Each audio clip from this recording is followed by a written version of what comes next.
Hey guys, welcome back to the channel. This is a story about What If Deku Was Everyone's Crush Part 1.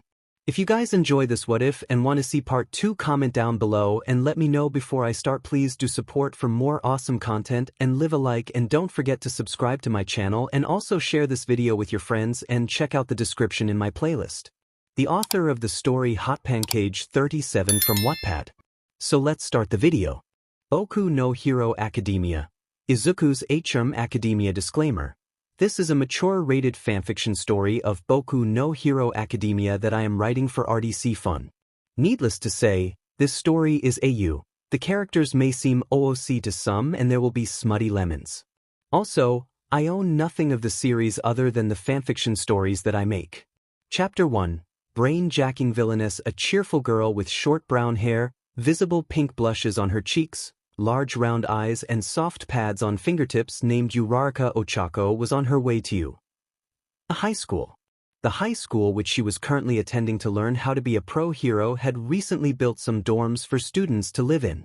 Considering recent events, including the villain attack during summer camp and All Might's retirement after fighting a certain terrifying villain, she understood why the school deemed it necessary to build the dorms for the students' safety. Speaking of safety, Ochako frowned in worry as she thought about her friend, Midoriya Izuku. A boy with bright green eyes, fluffy dark green hair and freckles on his face, the boy had suffered much due to his fight with an infamous villain known as Muscular during the summer camp attack. Her heart could not help but clench at the awful memory of his broken body as he cried in despair due to failing to save Bakugo Katsuki from getting kidnapped by the villains. Although Izuku's injuries had healed and Katsuki had been rescued, she still worried for the boy whom she could not help, but like a lot. She was so distracted by her thoughts that she failed to notice that a small blob of pink slime slipping into her luggage bag at the dorms after her homeroom teacher, Aizawa Shoyuta, told her and her classmates their room arrangements. Ochako immediately went to her room to unpack her belongings. Due to being poor, she did not have much to unpack. However, just as she was opening her luggage bag, the blob of amorphous pink slime which had been hiding inside it suddenly leapt out and covered her face. Too shocked by the sudden attack to even scream, she struggled futilely as the slime started to engulf her face and even probe into her ears.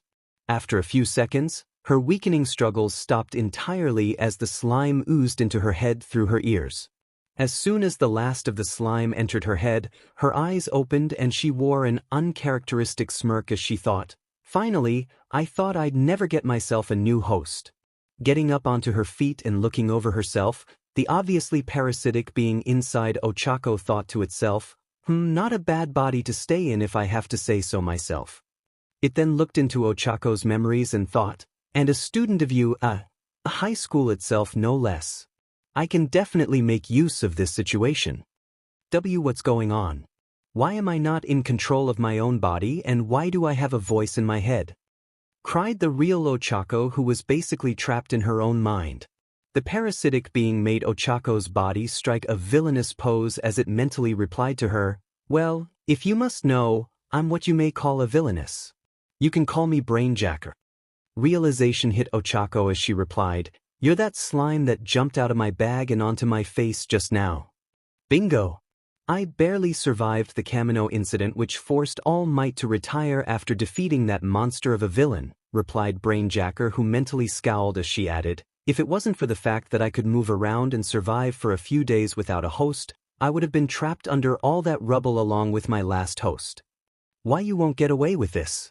Deku will notice something is wrong with me and—" "No, he won't," said Brainjacker, who then smugly explained, "You see, my quirk, Parasite Slime, allows me to gain control over any biological woman that I inhabit. Not only that, I can read your memories to not only mimic your behavior and mannerisms perfectly but even uncover certain secrets about you, such as your crush on a certain someone." Ochako was panicking as she mentally squeaked, Why you know that already?" Brainjacker smirked and licked her finger with eager anticipation as she mentally replied, "That's right, and I know exactly what I'm going to do while I'm in your body. You see, I'm the kind of villainess who enjoys toying with my victims by making them have sex with men." Suddenly, she saw images of Ochako's fears and her visage became a disgusted scowl as she added, "Hey, Just because I enjoy making my victims have SEC with men doesn't mean that I don't have standards. So you're not going to force me to have SEC with random men or break Deku's heart? Asked 𝗀𝗧𝗪, who was hoping that such would be the case. Don't get me wrong, I am certainly in control of your body. However, if your emotions get too strong for me to ignore, for the lack of a better term, I'll start feeling them as though they are my own. Needless to say, I'd rather not feel your feelings of despair and hatred if I can help it, explained 𝗵𝘃𝗧𝗪, who then added, of course, there is the option of suppressing your consciousness so that I do not have to put up with your emotions and thoughts, but even I can't forcefully suppress it indefinitely unless you let me do so. The longer I forcefully keep your consciousness suppressed, the harder it will be for me to do so without losing control of your body. That said, I can freely alter your energy and fill your mind with lewd ideas, so there's always the possibility of you becoming the cum dump of your class by the time I'm through with you. But you won't, as long as I strongly refuse to submit and you wish to avoid feeling my negative emotions, said 𝗀𝗧𝗪, who was beginning to have a grasp of 𝗵𝘃𝗧𝗪's abilities and limitations. 𝗵𝘃𝗧𝗪 nodded and replied, that is undeniably true, unless you change your mind at some point and decide to be a complete slut. So what will stop you from making me so pent up that I would allow even 𝗵𝗃𝗧𝗪 to have SEC with me? 𝗀𝗧𝗪 was talking about 𝗵𝗃𝗧𝗪 Minoru, a short boy with purple ball in place of hair on his head and a complete pervert whom the girls had beaten up on more than one occasion due to his perverted antics. Understandably, 𝗀𝗧𝗪 did not want to even think about the idea of having SEC with him. To be perfectly honest, it's mostly up to your feelings and morality. If your feelings for that Deku boy wins out, the worst I can do is make you his personal PP sleeve, replied 𝗵𝘃𝗧𝗪. That's already more than awful enough, cried 𝗀𝗧𝗪.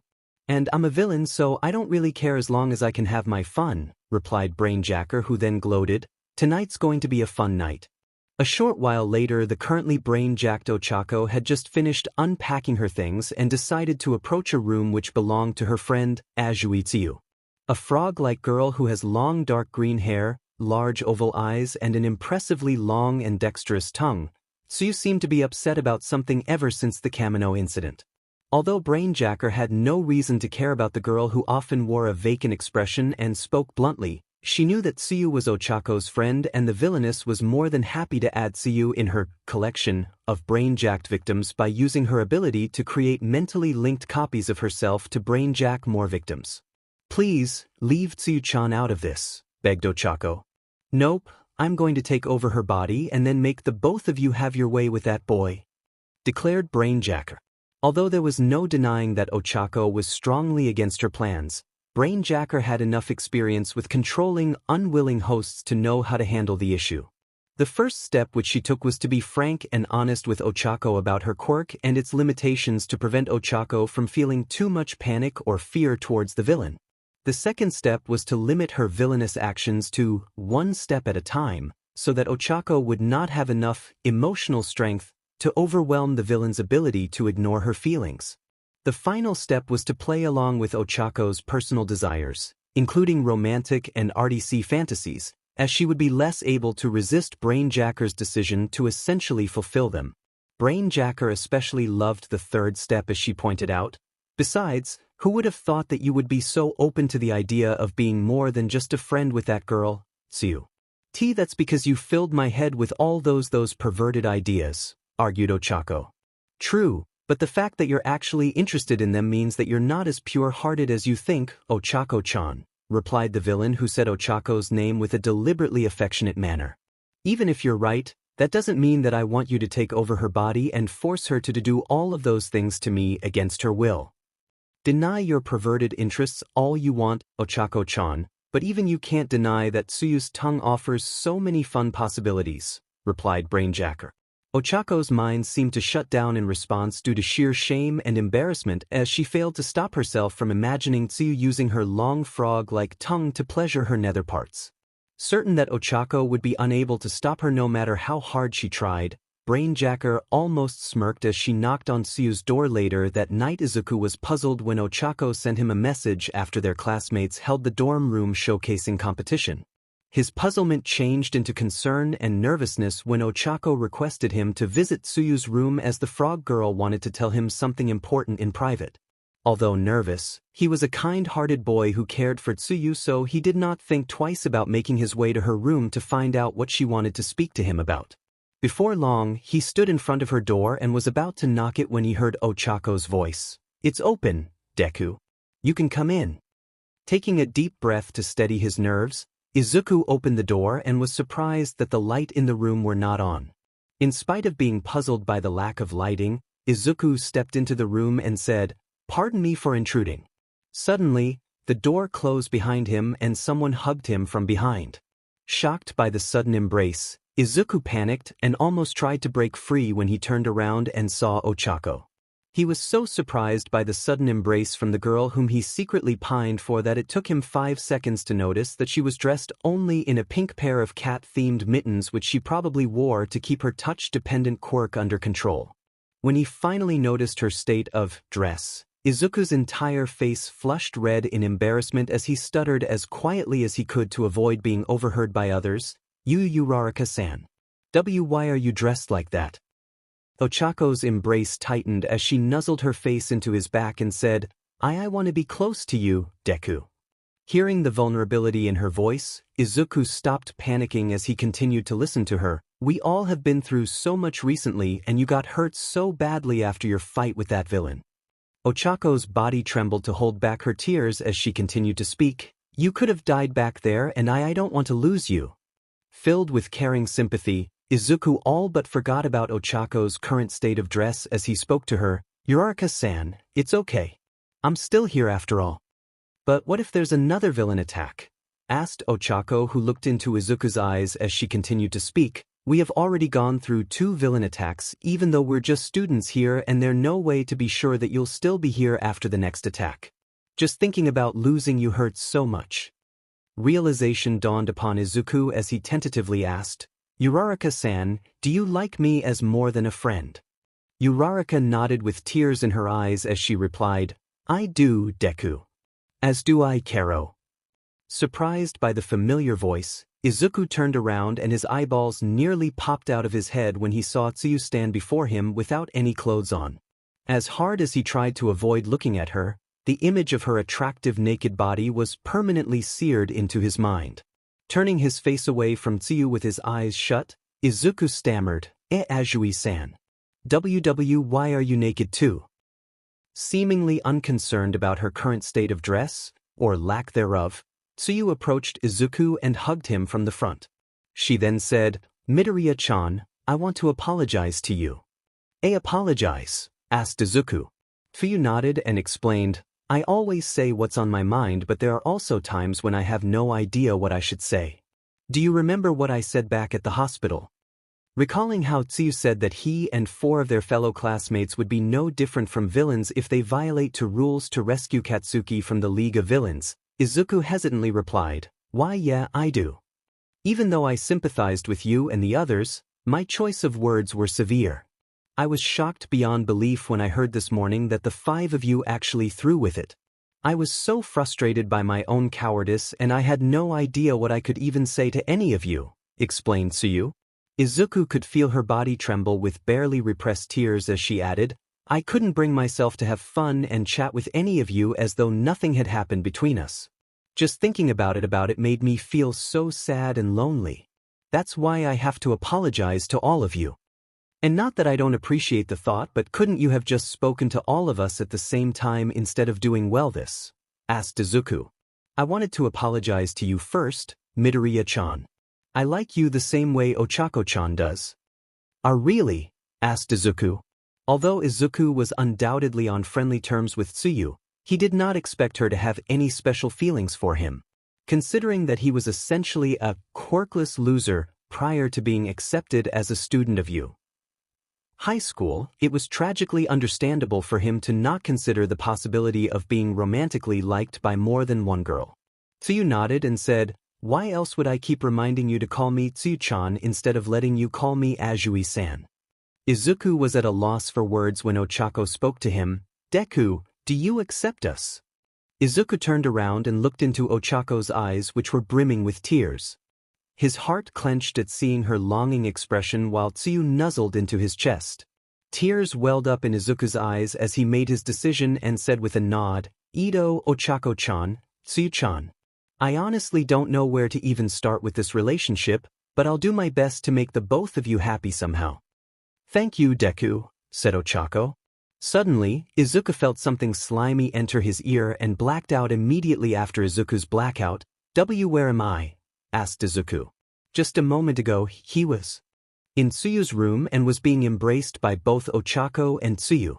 As for the current situation, he was in some sort of black void. You're in, for the lack of a better term, a mindscape." Surprised, Izuku turned to see a appealing woman who was well-built, had sharp intelligent eyes and had dark straight hair. As he had never met the woman before, Izuku hesitantly asked, "Who are you and what do you mean by mindscape?" Instead of answering his question, the woman asked, "What is the last thing you remembered before coming here?"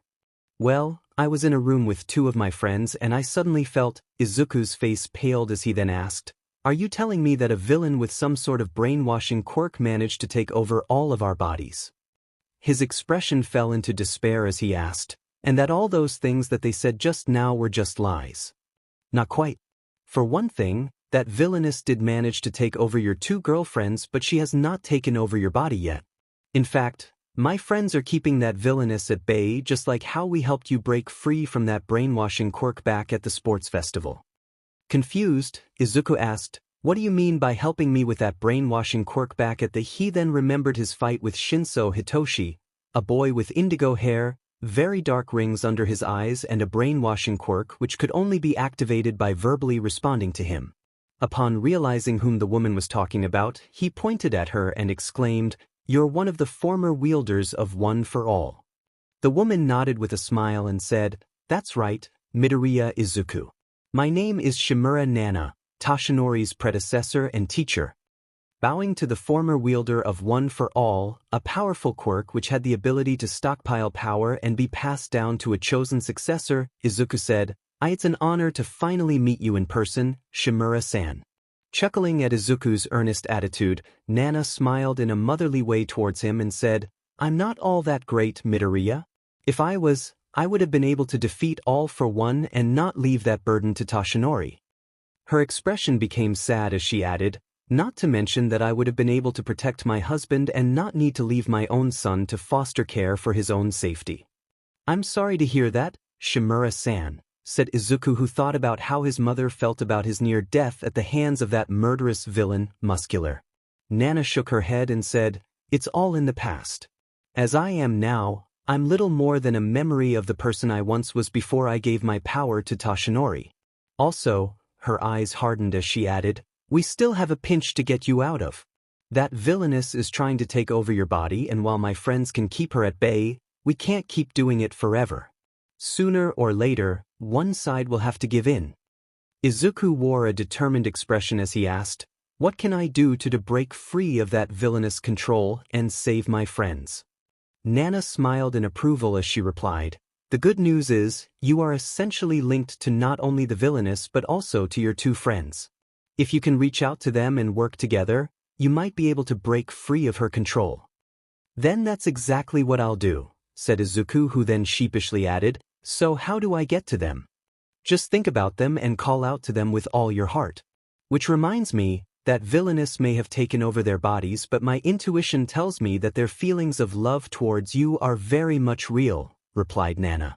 Armed with Nana's guidance and reassurance, Izuku smiled at her and said, "Thank you, Shimura-san." He then took a deep breath before he called out to Ochako and Tsuyu the same way he used his quirk, "One for All, clench my butthole super tight and scream from the bottom of my heart." "Ochako-chan." 𝗧𝗵𝗄. Meanwhile, Brainjacker was metaphorically gritting her teeth in frustration as she tried to take control of Izuku. She knew from past experience that male hosts were harder to control than female hosts, but Izuku was the most difficult host she had ever tried to control. Unlike female hosts, male hosts were more resistant to her ability to control their bodies, and she could neither suppress their consciousness nor read their memories without their consent. That said, she could immobilize their bodies, influence their energy, and fill their minds with lewd ideas, so it was possible for her to manipulate them to a limited degree. As for Izuku, his body was somehow rejecting her to the point that it took all of her effort to just immobilize his body to prevent him from struggling or calling out for help. Suddenly, she heard a loud mental yell which she immediately recognized, Ochako-chan Tyu-chan. As soon as she heard the mental yell, both of her female hosts started to twitch against her will. Realizing that she somehow losing control over them, Brain Jacker mentally yelled back, "Don't you dare F with me." She then pushed her brain-jacking abilities to the limit back to the mindscape. Izuku blinked owlishly as he stared at the scene before him. What? A small malnourished girl with pink hair was being beaten by a woman whom Izuku somehow instinctively realized was her aunt. As for why the girl was being beaten, she recently discovered that her aunt had been cheating on her husband with another man. Needless to say, her aunt refused to allow the affair to be revealed to anyone, and she was abusing the girl to keep her quiet. Speaking of the aunt, the girl's loving mother and father had died in a tragic accident years before the beating took place. No one on her father's side of the family wanted to take the orphan girl in, as her mother was actually a former 𝐒𝐴𝐵 before she got married to her husband, who was a pro-hero responsible for freeing her from her ill fate. As for her mother's side of the family, none of them ever tried to reach out to her or even her mother. In the end, the girl was adopted by her aunt, who was her father's sister, and her husband. Both her aunt and uncle made no secret that they did not care about her and saw her as little more than a burden to tolerate. The fact that the girl seemed quirkless in spite of her unusual hair coloration only made the emotional neglect and abuse worse. Even her peers, including her younger cousins, treated her with disdain due to her parentage and quirklessness. Even though Izuku knew that what he was seeing was just a memory, he still felt angry at his own inability to somehow stop the abuse. He also could not help but think about his own past suffering as a quirkless boy who was bullied and mocked by his own peers, including his former childhood friend, Bakugo Katsuki. Suddenly, a horrific sound was heard as the girl's ribs broke and punctured her lungs due to her aunt kicking her ribs repeatedly. She then started to cough out large mouthfuls of blood from her mouth. Her aunt seemed horrified by what she had done and did not know what to do. However, just as the girl was about to die due to blood loss, her consciousness was somehow transferred into her blood, which changed into a pink slime. The slime then clung onto the woman's leg and quickly made its way up to her ear. Not surprisingly, the woman panicked and tried to get it off, but to no avail. When the slime entered her ear, her struggles and screams ceased suddenly as it took over her body. The slime, Brain Jacker, soon realized just how much of a callous hypocrite her aunt really was. As it turned out, Brain Jacker's aunt not only cheated on her husband but even considered him as nothing more than a mere source of income for her. What was more, she enjoyed being a complete slut who would have sex with multiple men, and yet she had the sheer gall to claim that her own brother had brought dishonor to the family's reputation in spite of being a hero by marrying a former 𝐒𝐴𝐵. Brain Jacker's cruel aunt was not even remorseful over the fact that she had essentially beaten her own niece to death, but was instead mainly worried about how her niece's death would affect her reputation among both her family members and her own peers who also enjoyed cheating on their husbands. Outraged by her aunt's hypocritical and uncaring nature, Brain Jacker forced her aunt to reveal all records of her perverse acts on the internet and even made her reveal the names of the men she had sex with and her peers who also enjoyed cheating on their husbands. She then forced her aunt to tie herself onto the bed naked after writing vulgar words such as public cum dump and loose pee-pee sleeve around her womanhood.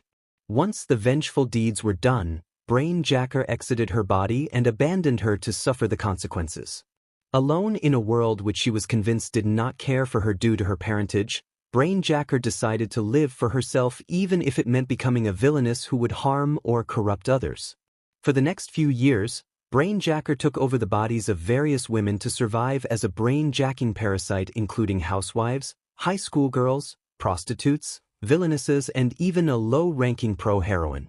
In spite of being a self-serving villainess, as well as an undeniable pleasure-seeking pervert due to her memory-reading abilities, she never forced anyone to do something which they truly refused to do unless she felt that they deserved it, like her cruel aunt. In fact, she actually protected a few of her hosts from actual rapists by forcefully immobilizing their bodies with her copies, helped a few women realize that their husbands or boyfriends were cheating on them, and even helped some women become more honest towards their husbands or lovers.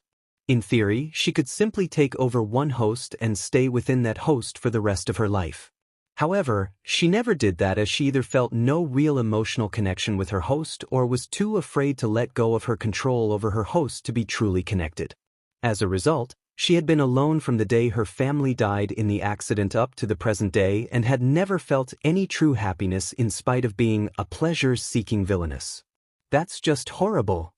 Izuku turned around and saw Ochako and Tsuyu behind him, who both wore horrified expressions on their faces.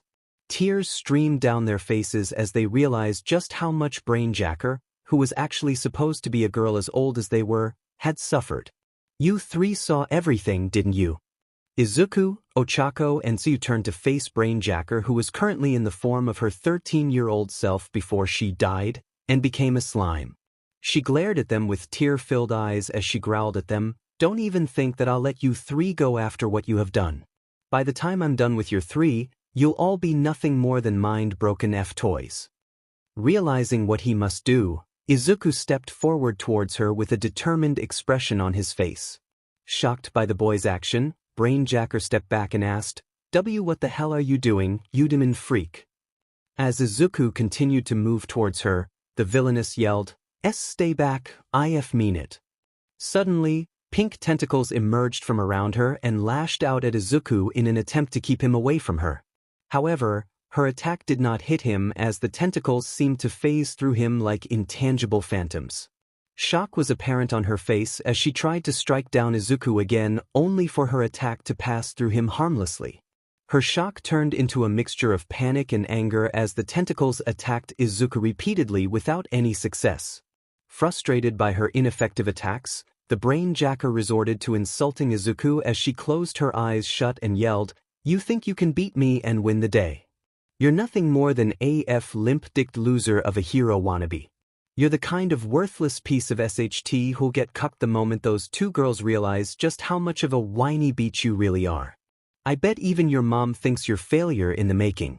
So stop wasting everyone's time and just leave me the alone."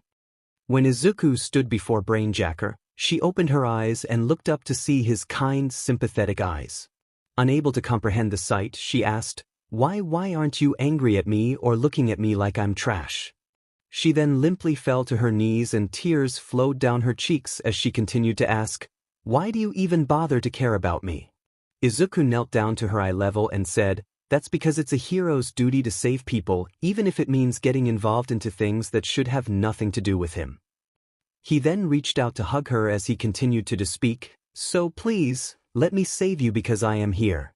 Realizing that Izuku sincerely wanted to help her, and realizing why her attacks could not even touch him, 𝗵𝗃𝗁 gave in to her longing to be finally accepted by someone and cried. Before long, both Ochako and Tsuyu hugged them as well, and all four teenagers cried together as their memories became open to one another back in the physical world. Izuku opened his eyes and looked at both Ochako and Tsuyu. They both looked exhausted and had tear stains on their faces. Considering his own exhaustion, Izuku was quite certain he looked the same as them at the moment. He wore a tired smile and said, "This wasn't what I expected when I thought about spending my first night here."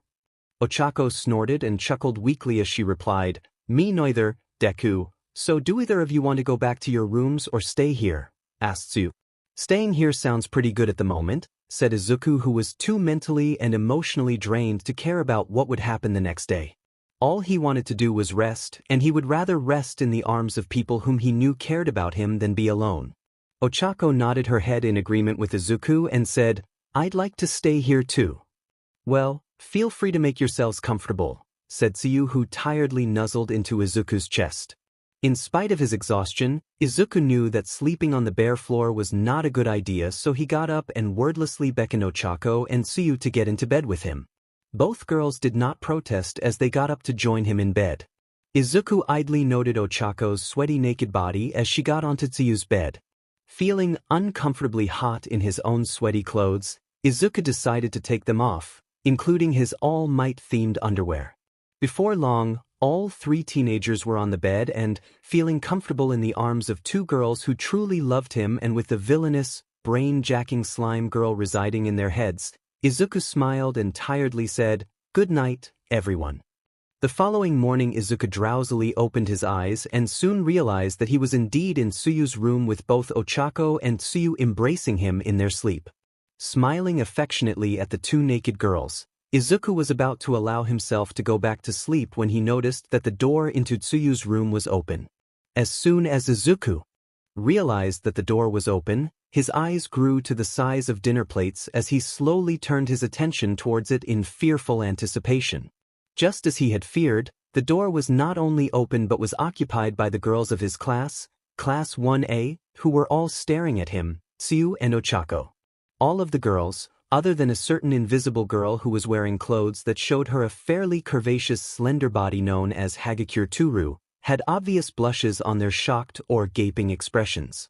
Izuku's face flushed brightly enough to be mistaken for a firefighter siren as he desperately tried to find a suitable answer to explain the situation he was currently in. However, all that came out of his lips were half-chalked stutters. Awakened by his stuttering, Ochako sleepily woke up and asked, "Deku, what's wrong?" As sleepy as she was, Ochako did not notice that the door into Tsuyu's room was opened, nor did she notice that her female classmates were staring at her. She also sleepily mistook Izuku's choked stuttering as merely the result of him realizing that they were all naked in the same bed. Blissfully unaware that she was being watched, Ochako smiled affectionately at Izuku and nuzzled into his chest as she spoke to him. "Deku, it's okay. Yesterday wasn't a dream. We all love you. That's not what I'm worried about." Confused and feeling more awake, Ochako blinked at Izuku before turning her attention towards the door and realizing what got Izuku so worked up. As soon as Ochako saw her female classmates staring at her, Izuku and Tsuyu, her face flushed red before she buried her face into Izuku's bare chest to stifle her scream. Tsuyu, who woke up roughly at the same time as Ochako, simply blushed in embarrassment before closing her eyes and suddenly disappearing by making her own body match the colors of her surroundings. As for Brainjacker, whose real name was Yamanaka Sumimo, she wisely decided not to do anything other than mentally apologizing to her three hosts. Sorry about this. Later that day, Izuku, Ochako and Tsuyu were all standing before a mouse-like quirked animal named Nedzu, who was also the principal of 𝐸 High School. Standing on either side of the principal were Yagi Tashinori, a skeletal blonde man with blue eyes who was the retired #1 pro hero, All Might, himself, and Aizawa Shoyuta, a scruffy-looking pale-skinned man with dark hair who was also a pro hero known as Eraserhead. Nedzu formed a tent with his paw-like hands and asked, "So, care to tell us about what has happened back at the dorm?" All three students were blushing in embarrassment as Izuku replied, "Well, Ochako-chan and Tsuyu-chan invited me to their bedroom last night to confess their feelings towards me, and we spent the rest of the night sleeping while naked." Nedzu nodded in response and said, "And did any of you have any intercourse last night?" All three students shook their head in unison as Izuku replied, "And no, we didn't. I mean, we did cuddle while naked, but we didn't to that."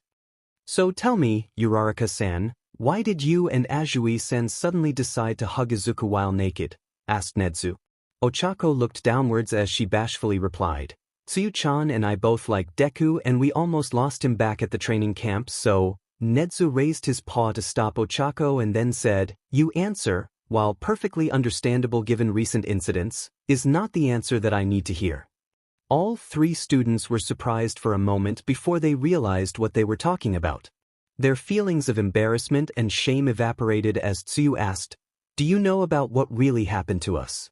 Shoyuta stepped forward and explained, "Given recent incidents, including the summer camp attack which should not have happened, we have been increasing our surveillance and security to prevent any possible information leak which could be used by malicious villains. While I will not explain how we managed to find out that something was wrong, we did manage to uncover the fact that something less than normal had happened to all three of you yesterday night, even after considering recent events." His stern expression hardened into a glare as he asked, "Therefore, the important question is, what really happened to you three yesterday?" Izuku, Tsuyu and Ochako looked at one another and nodded in agreement before the boy spoke. "Principal Nedzu, Aizawa-san, do the two of you know about All Might's connection with me?" 𝐎𝐤𝐼𝐳 raised an eyebrow in surprise while 𝗫𝗬 nodded and said, "Yes, I do." Although Aizawa-san has not been informed about the connection, he can be trusted as both your homeroom teacher and as a pro hero. The mouse-like principal then turned his attention towards Toshinori, who nodded his head in agreement before he turned his attention back towards Izuku to ask, "So tell us, what does your connection with All Might have anything to do with?" The principal and two teachers wore shocked expressions on their faces as pink slime started to ooze from the three students' ears into their waiting hands. Before long, each student held onto a small ball of pink slime which had simple black eye spots on its face. Izuku then explained about what had happened last evening. One explanation later, 𝗫𝗬 took a sip of tea and sighed as he carefully contemplated over what Izuku had revealed to him, Toshinori and 𝗤𝗪𝗓. While the quirked animal was in deep thought, 𝗤𝗪𝗓 spoke to him, "Principal 𝗫𝗬, I would like to have your permission to take out a bottle of strong sake from your hidden collection and, pardon my language, take a goddamn drink. This bloody mess is almost as bad as the worst-case scenario I have been fearing." Well aware that 𝗤𝗪𝗓 was having a massive headache from both the revelation of the brain-jacking 𝗬𝗵𝗲, whom all three students wished to protect in spite of being a villainess no less, and Izuku being All Might's successor as the ninth holder of One for All, 𝗫𝗬 smiled sympathetically to him and said, "All right, you can have one bottle. Just leave the best ones at the back alone." 𝗤𝗪𝗓 nodded to 𝗫𝗬 before making his way to 𝗫𝗬's hidden stash of alcoholic drinks which were kept inside a concealed fridge. 𝗫𝗬 then turned his attention towards Toshinori and said, "I know that you can't take alcohol, All Might, but I do have some cold tea if you're interested to have some." Toshinori smiled at 𝗫𝗬 and replied, "That won't be necessary." It was apparent that Toshinori took the news better than 𝗤𝗪𝗓. Considering that Izuku had once again proven himself to be a worthy successor of One for All, Toshinori had no reason to be as exasperated by the whole affair as 𝗤𝗪𝗓, who was already wondering if he should retire at that point to avoid the stress of being Izuku's homeroom teacher. As for why the principal and two teachers had no reason to doubt Izuku or the two girls, there were a few reasons. For one thing, no brainwashing villainess in her right mind would allow any of the three students to reveal her identity and abilities unless the said villainess wanted to stop being a villain. Another reason was that Izuku had managed to overcome brainwashing before during the sports festival, so the idea of him overcoming a different kind of brainwashing from an actual villain was certainly possible.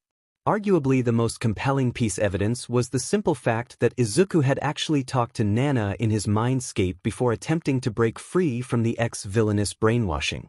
No villainous liar in his right mind would make up such an unbelievable story even after considering the possibility of the liar knowing that Izuku is a ninth holder of One for All. In addition, considering that Toshinori had not told Izuku much about Nana, Izuku's description of her and his knowledge about her tragic family circumstances were simply too accurate to be mere lucky guesses.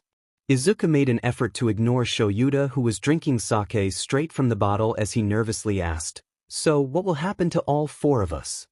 Under normal circumstances, we would have to capture the villainess who has made the three of you act inappropriately on school grounds and then send her to the police to receive her punishment. However, given recent revelations, I am inclined to agree with you that simply sending her to police to be punished is not the correct answer to dealing with her, replied 𝗫𝗬, who then added, "That said, doing nothing about having her in all three of your heads is far from an ideal response to her attempt at villainy, especially in the eyes of the public if they ever find out about it. Therefore, I would like to have all three of you come back to see me, Aizawa-san and Toshinori-san, later today after I have decided on the best course of action to deal with not only her but you three as well." Understanding the fairness and logic in 𝗫𝗬's response, Izuku bowed and replied, "Thank you very much, 𝗫𝗬-sensei." 𝗫𝗬 smiled reassuringly at the three students and the three copies of the brain-jacking slime girl before he said, "Before I dismiss all of you, please make sure that no one else find out about what has actually happened to the three of you or about Yamanaka-san. We do not need anyone panicking about a brain-jacking slime girl being present on school grounds or having another victim of her brain-jacking." Izuku, Ochako, and 𝗂𝗏 chuckled sheepishly in agreement before allowing the three copies of 𝗬𝗵𝗲 return into their respective heads. After each of them had a copy of 𝗬𝗵𝗲 in their heads, the three students respectfully excused themselves and left the principal's office. After the three students had left, Toshinori turned his attention to Nedzu and asked, "What exactly are you planning to do about Yamanaka Shoujo, Nedzu?" Nedzu had a near-malevolent gleam in his beady eyes as he chuckled and replied, "Well, given the fact that we have an ex-villainess who has brainwashing abilities and sincerely wants to stay with Midoriya-san, Uraraka-san and Azui-san, I have a few ideas." Toshinori and even the apparently tipsy Shoyuta gulped in response to Nedzu's reply. A short while later in Class 1A originally, Class 1A was supposed to have a special training session to help the students develop their finishing moves. However, given the incident at the dorms, the special class was postponed to the following day. While a certain boy with spiky blonde hair and sharp red eyes named Bakugo Katsuki was angry about the postponement and blamed Izuku for it, most were shocked that Izuku, Ochako and Tsuyu were involved in such a scandalous situation. Although basically everyone in Class 1A knew that Ochako and Izuku had feelings for each other, none of them expected the two to actually sleep together while naked, and with another naked girl no less. Among the four girls who saw the three in Tsuyu's room, a tall girl with a mature physique and long hair tied into a ponytail named Yaoyorozu Momo was the most appalled by what she had seen. Given her background as a sheltered girl from a rich family, it was understandable why she found the scene so scandalous. Jiraikyuka, a slender and petite girl with lazy-looking eyes, short hair and plug-like earphone jacks hanging from her earlobes, was also appalled by what she had seen, albeit to a lesser degree. Unlike Jiru and Momo, both Toru and Ishido Mina, a pink-skinned girl with pink fluffy hair, a pair of yellow horns on her head and eyes with black sclera and yellow irises, were thrilled to have witnessed such romance from their three classmates. Needless to say, the two of them planned to demand answers from Izuku, Ochako and Tsuyu as soon as they possibly could. As for the boys, a few of them were angry at Izuku for being so lucky. Among them were Mineta Minoru, a blonde boy with slanted triangular eyes named Kaminari Denki, and a boy with black hair, almond-shaped eyes and large straight teeth named Sirohanta. Ida Tenya, a boy with short dark blue hair, square-shaped eyes and large calves with engine exhaust pipes protruding from them, was shocked that Izuku, Ochako and Tsuyu would do something so immoral and was determined to chastise them for their actions.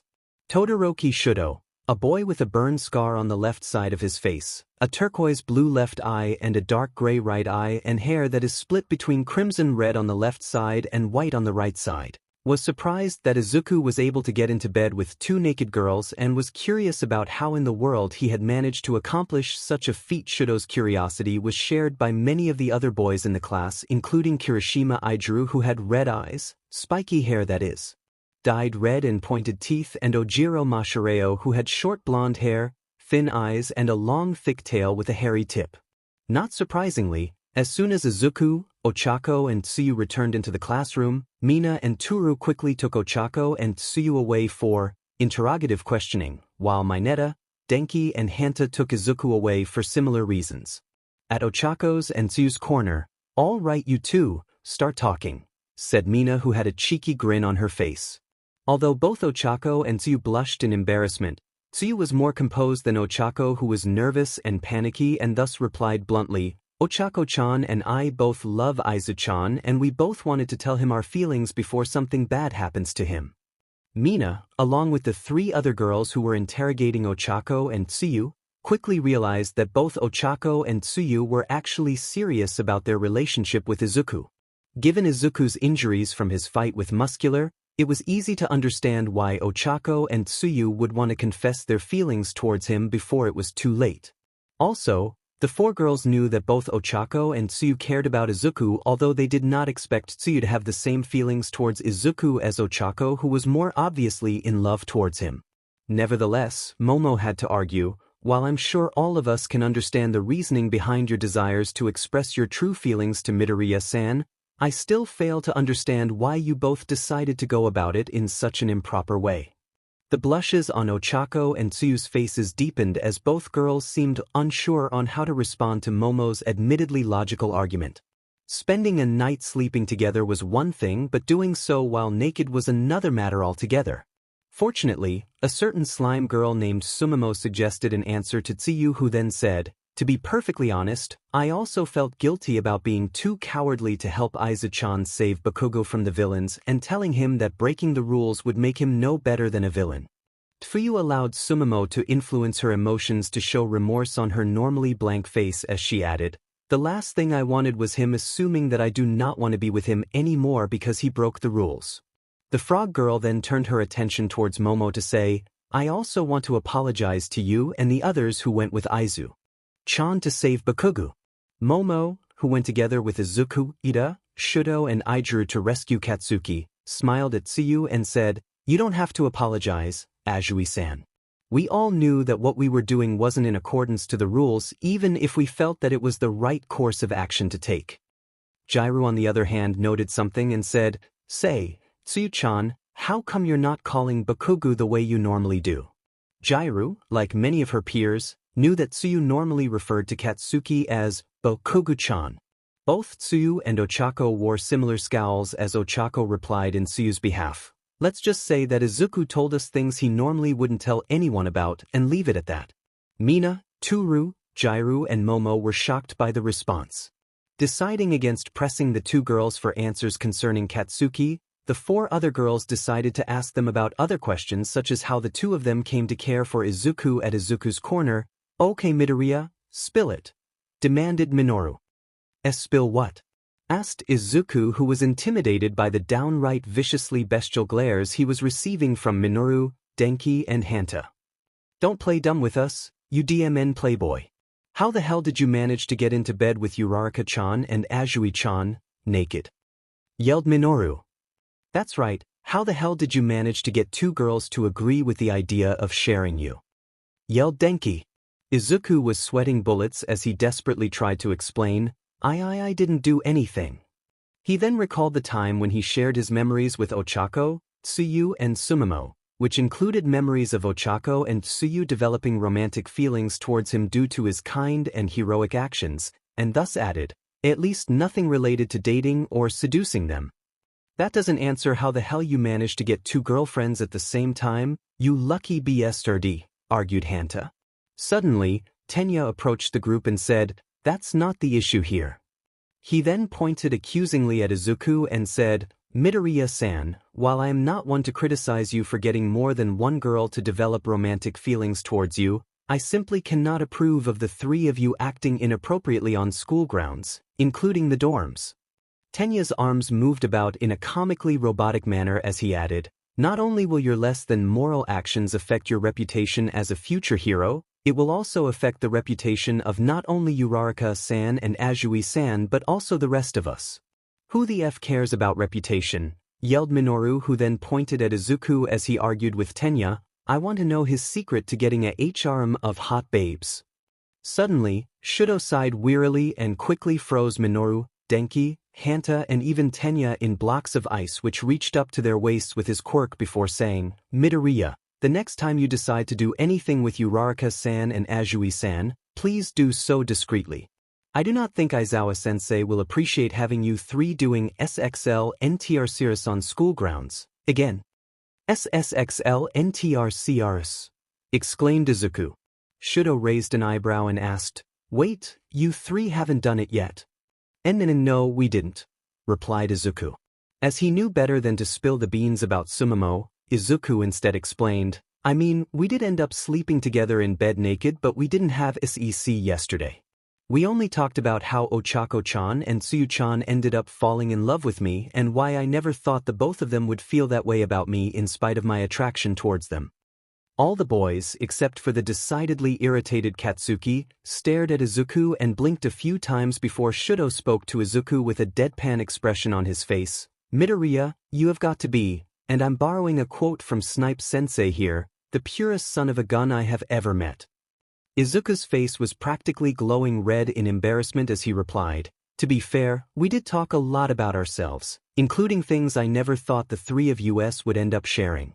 In spite of himself, Katsuki could not help but flinch ever so slightly at the mere implications of Izuku's statement as the green-eyed boy continued to speak. "It was a lot more exhausting than many of you might think and we decided to just sleep together instead of returning to our rooms after that. So basically, the three of you did nothing other than talk and cuddle in bed while naked, right? Asked Ijuru. Izuku could only nod in response. Apparently satisfied with Izuku's explanation, Dshido used the fire half of his quirk to free Minoru, Denki, Hanta and Tenya. He then said to Izuku, "Midoriya, the next time you decide to do something which is not RDC in nature, please make sure to wear some clothes or at least keep the door locked. It's a miracle that Aizawa-sensei has not decided to expel you three yet." "I'll keep that in mind," said Izuku, who scratched the back of his head sheepishly. School lessons soon resumed as normal for the rest of the day. Later that day, Izuku, Ochako and Tsuyu were back in Nedzu's office to hear the principal's decision. All three of them, as well as the 3 copies of 𝗬𝗵𝗲 inside their heads, were tense as they dreaded the possible bad outcomes that they might have to face. The fact that Toshinori was avoiding their gaze and was looking away with a blush on his face while Shoyuta was glaring daggers at Nedzu did little to comfort them. Not minding the glare from Shoyuta, or the nervousness felt by Izuku, Ochako, Tsuyu and 𝗬𝗵𝗲, Nedzu smiled cordially and said, "After much deliberation, I have decided to allow Yamanaka-san to continue living with you three on probation." Izuku, Ochako, Tsuyu and 𝗬𝗵𝗲 were obviously relieved when Nedzu suddenly smirked and added, "Provided that all of you agree to brainjack the rest of your female classmates, the female students of Class 1B and any other young woman whom you may wish to add to Midoriya-san's personal harem." A moment of shocked silence passed before Izuku asked, "And Nedzu-sensei, could you please repeat that? I could have sworn that you're basically telling us to let 𝗬𝗵𝗲-chan brainjack all the girls in my class, the girls in Class 1B and any other girl or young woman whom I'm interested in, including teachers like Midnight-sensei, to form my own personal harem." Nedzu nodded and confirmed, "That is exactly what I have said, Midoriya-san." "May we know why you're telling us to do that of all things?" asked Ochako. Both Izuku and Tsuyu nodded their heads in vehement agreement with her. "I could tell you all the reason for me to suggest such a thing, but I think that it is best to keep that under a need-to-know basis. After all, you can never tell who might conveniently overhear our discussion and let this wild pee-pee cat out of the bag like the last time it happened," replied Nedzu. Realization suddenly struck all 3 students and they were about to speak when Nedzu silenced them with a raised paw and said, "Now, I understand that forcing you 3 to form Midoriya-san's personal harem is indeed a daunting task, especially considering that all of those lovely ladies must have their own lives to live and their own desires to fulfill. However, I do believe that you have what it takes to convince at least some of them to willingly join his harem and form one of the greatest hero teams the world has ever known." Izuku, Ochako and Tsuyu looked at one another for a moment before they all turned their attention towards Nedzu. Izuku then said, "All right, we'll try to do as you have asked, Nedzu-sensei. However, we will not force anyone to join the harem nor try to steal anyone's girlfriend. Also, all of 𝗬𝗵𝗲-chan's hosts will be informed that this is your idea. If we somehow find someone whom we refuse to have in the harem or is acting against me and my harem, we will let you know about it." Nedzu clapped his paws happily and replied, "Excellent, I'm sure you will be able to form a closer bond with your female schoolmates if nothing else. You are all free to leave and enjoy the rest of the day by yourselves before executing your harem plan." Before Izuku, Ochako and Tsuyu left, Nedzu added, "By the way, please go to Recovery Girl's office to receive the necessary safety equipment for the harem plan to prevent any accidents from happening. I will also be assigning Kayama Namuri to keep an eye on you. You all understand why she is the best suited to keep an eye on you." Izuku, Ochako and Tsuyu blushed at the idea that they would be monitored by Kayama Namuri, a curvaceous woman with sky-blue eyes and long spiky hair who is also a DMNTRX-themed pro-heroine named Midnight, before they hastily left the office. They also easily figured out that the necessary safety equipment, which Nedzu had mentioned, would most likely be contraceptives such as condoms and intrauterine devices IUDs. They could only hope that Recovery Girl, a short, elderly woman whose real name was Shizenji Chiyo, would not scold or tease them too much for needing them. After they left the office, Shoyuta glared at Nedzu and asked, "Are you absolutely certain that this insane plan of yours is going to work? If this plan fails and the public finds out about it, the people's faith in heroes may very well break beyond any hope of repair." 𝗫𝗳 sighed and replied, I am well aware of the possible negative scenarios, Izawa-san. However, given the fact that the League of Villains have somehow managed to attack the students during the summer camp, we cannot ignore the possibility that their spy could very well be one of our own students. Yamanaka-san's memory reading ability, which extends to reading the separate memories of split personalities, will allow us to at least confirm if any of the female students and teachers are truly innocent or not. Even you cannot disagree with my fears of the possibility of sleeper agents as opposed to normal spies. And what about the fact that you're essentially using them and any other girl who agrees to be in Midoriya's harem as bait for the League of Villains to target through their spy? Asked Shoyuta, who then added, can we even trust that slime girl to not turn against us? I admit that this is indeed a risky gamble, but I'm sure that I'm not the only one who is willing to have faith in Midoriya-san's ability to guide Yamanaka-san to the right path, replied 𝗫𝗳, who then turned his attention towards Toshinori and asked, isn't that right, Yagi-san? Toshinori smiled in spite of knowing 𝗫𝗳's idea and said, indeed, 𝗫𝗳-san. If there is anyone who could make her give up her villainy in spite of us basically giving her permission to brain jack more victims, it would be him. Shoyuta realized that he could not convince 𝗫𝗳 to change his mind and sighed wearily before he said, I just hope that your plan will not bit us in the butt. Back to Izuku, Ochako, 𝗬𝗪 and 𝗬𝗵𝗲. Izuku and his harem of Ochako, 𝗬𝗪 and 𝗬𝗵𝗲 were in Tsuyu's room, again, to mentally discuss about 𝗫𝗳's plan in their shared mindscape. Before they began the discussion, they made sure to lock the door, close the curtains, and even have Tsuyu keep an eye on the door in case anyone tried to break into her room. Tentacles of pink slime could be seen linking Izuku to Ochako and Tsuyu as they all mentally discussed about it. So we all agree that 𝗫𝗳 thinks that at least one of the teachers or students is a spy for the League of Villains, and he wants us to at least confirm if any of the girls in Class 1A and Class 1B is the spy, said Izuku. As much as I don't want to believe it, we can't say for certain that none of them is the spy, said Ochako. While I share Ochako-chan's belief that they can't possibly be villains, we can't ignore the possibility of one of them being forced to help the villains or being brainwashed into their sleeper agent, said Tsuyu. There's also the possibility of the girls carrying a tracking beacon for the League of Villains to track without even realizing it, said 𝗬𝗵𝗲, who then added, I might be able to detect mental anomalies caused by brainwashing since I have brain-jacked a woman with multiple personalities before, but even I can't do much about someone carrying a tracking beacon without realizing it. Izuku had a determined look on his face as he spoke. We will have to try regardless. If nothing else, we can at the very least confirm that the girls are innocent, and 𝗫𝗳-sensei will be able to focus his attention towards other possible leads to the spy. With any luck, our combined efforts will be able to prevent another villain attack from happening to us. But will it really happen anytime soon? Asked 𝗬𝗵𝗲, who then added, from what you have shared with us, that villain, All For One, is the true leader of the League of Villains and is currently imprisoned in Tartarus thanks to All Might. That may be true, but Shigaraki is still out there and I'm sure he will attack us at the soonest opportunity he has.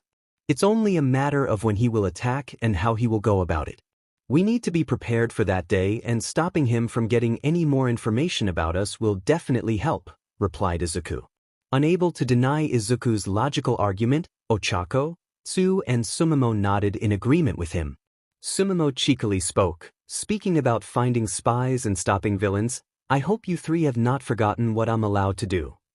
You seem awfully happy about it, said Tsuyu, who was understandably worried about 𝗬𝗵𝗲's eagerness to brain-jack more girls. Don't get me wrong, I do want to stay with you three, but I'd be lying if I say that I'm not interested in making Izuku's harem a reality, replied 𝗬𝗵𝗲, who then added, up until recently, I was a pleasure-seeking villainess with brain-jacking abilities after all. True, but that can't be the only reason, can it?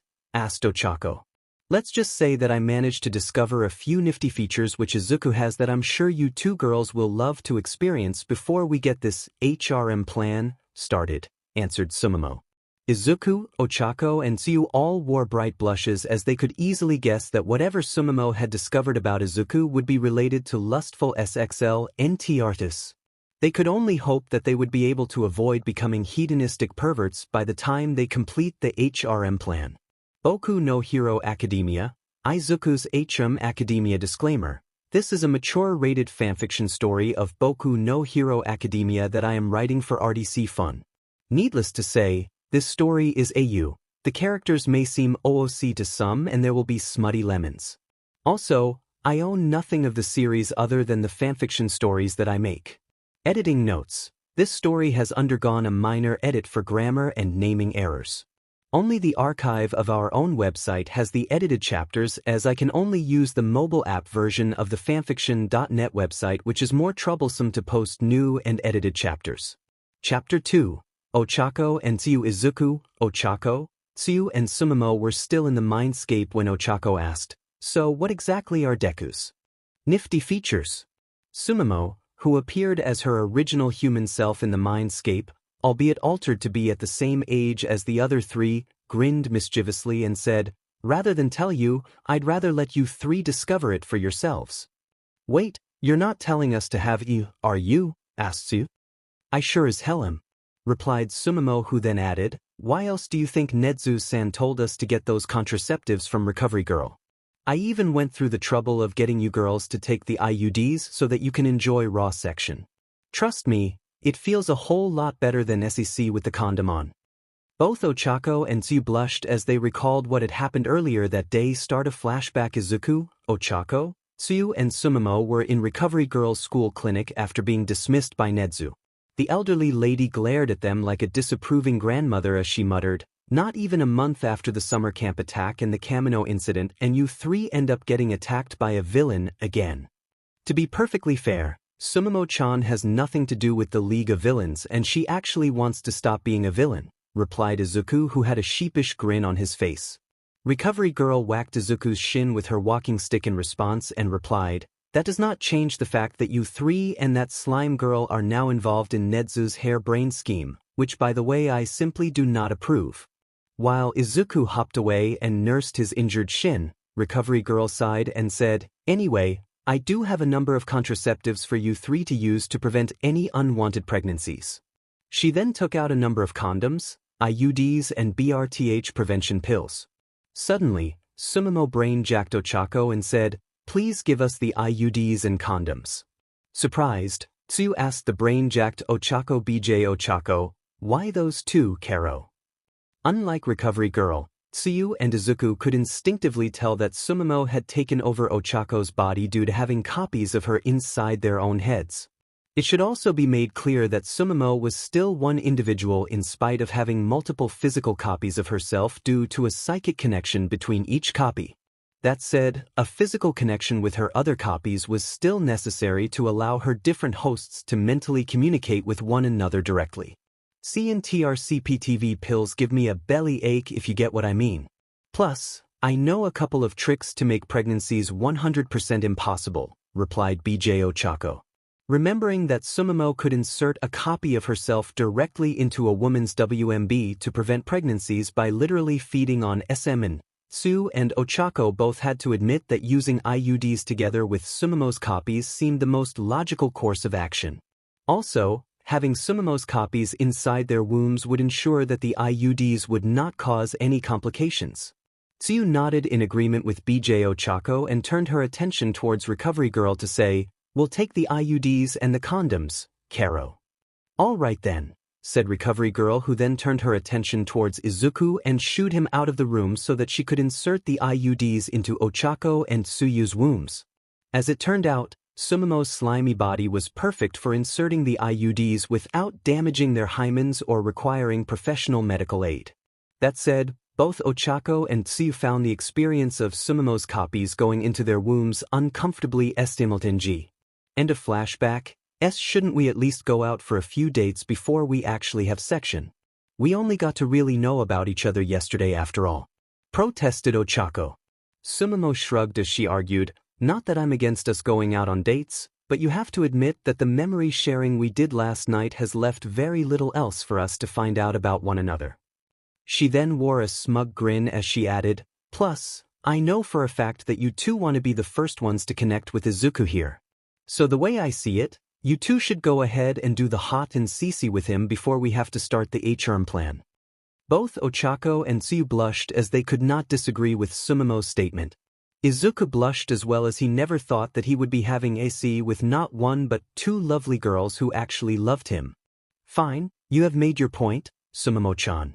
Just let us go at it slow and at our own pace, all right, said Ochako. 𝗬𝗵𝗲 nodded with an understanding smile before she replied, sure thing. No interference from me for your first time. She knew that she had almost ruined Ochako's and Tsuyu's confessions of love towards Izuku and was determined to let both girls experience SEC for the first time on their own. Besides, it would be interesting for her to know what SEC was like without controlling their bodies. Back in the physical world, Izuku, Ochako, and Tsuyu all blushed in embarrassment as they knew what they were about to do. Unsure what to do, in spite of having seen memories of 𝗬𝗵𝗲's many SXL acts as a brain-jacking villain, Izuku asked, so, do you want me to 𝐕 first or we do it together? I think we should 𝐕 together, replied Ochako, who was resisting the urge to hide her face behind her hands and possibly make herself float by accident. Ochako-chan should start first. She's known you for the longest and I'm willing to wait for my turn, Karo, said Tsuyu. While Ochako was thankful for Tsuyu's generosity, Izuku nodded and said, let's all 𝐕 together then. Despite the fact that all three of them had shared memories, including memories of their naked bodies, they still felt nervous about fully exposing themselves towards one another. All three of them got off the bed and took off their clothes at the same time while looking away from one another. Once Izuku had taken off all of his clothes, he asked the two girls, are you both ready to see me? As ready as I'll ever be, replied Ochako. Same here, Karo, said Tsuyu. All right, on the count of 3, we all turned around and look at one another, said Izuku, who then started to count with Ochako and Tsuyu, 1, 2, 3. When all three students turned to look at one another, they all blushed as they realized a number of things. For Izuku, he realized that Ochako's body was appealing and looked wonderfully soft to touch, while Tsuyu had firm yet sensually feminine legs and wide hips. As for Ochako and Tsuyu, they both admired Izuku's muscular body with strong defined muscles and the scars on his arms, which gave him a surprisingly rugged look in spite of his innocent-looking freckled face. They then noticed his 𝗧𝗃 and were shocked by it as Tsuyu spoke, that does not match with your face at all, Izu-chan. Unlike Izuku's innocent-looking face, his 𝗧𝗃 appeared anything but innocent.